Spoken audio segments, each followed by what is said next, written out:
Last video में हमने rule of law पढ़ा था, उसमें हमने प्रोफेसर डाइसी के कुछ 3 कॉन्सेप्ट्स की बात की थी, उनको एक बार डिस्कस कर लेते हैं। सबसे पहले कहते हैं प्रोफेसर डाइसी की एक फेमस बुक है जिसका नाम है लॉ ऑफ कॉन्स्टिट्यूशन, जिसका पेज नंबर 193 जो है वो डिफाइन करता है रूल ऑफ लॉ को। इसमें ये कह रहे हैं प्रोफेसर डाइसी कि जो रूल ऑफ लॉ है वो सुपरमेसी ऑफ लॉ को ही इस्टेब्लिश करता है, यानी मनमानी शक्ति का अभाव या विधि की सर्वोच्चता, दोनों में से एक बात रहेगी। यानी आप इसमें मनमानी का जो है वो अभाव रहता है, मनमानी नहीं चलेगी, विधि ही सर्वोच्च है, विधि की सर्वोच्चता न कि सरकार की मनमानी शक्ति। फिर ये कहते हैं कि ये आपका ये रहा।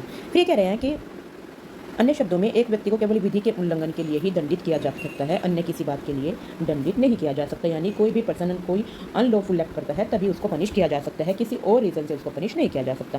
सेकंड कहता है कि विधि के समक्ष समानता या समता, इक्वलिटी बिफोर लॉ।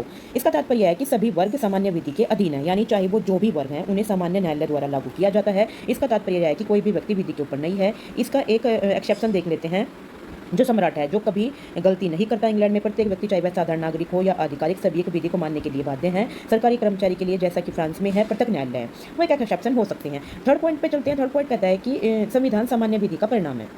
इसका तात्पर्य है कि शक्तियों के अधीन ये कह रहे हैं कि शक्तियों के अधिकार का स्रोत संविधान नहीं वरन न्यायालय द्वारा नियमों का निर्वचन है, उनके परिवर्तन पर आधारित है, यानी कि जैसे उनको इन्फोर्स किया जाता है और उनको इंटरप्रेट किया जाता है कोर्ट्स के द्वारा।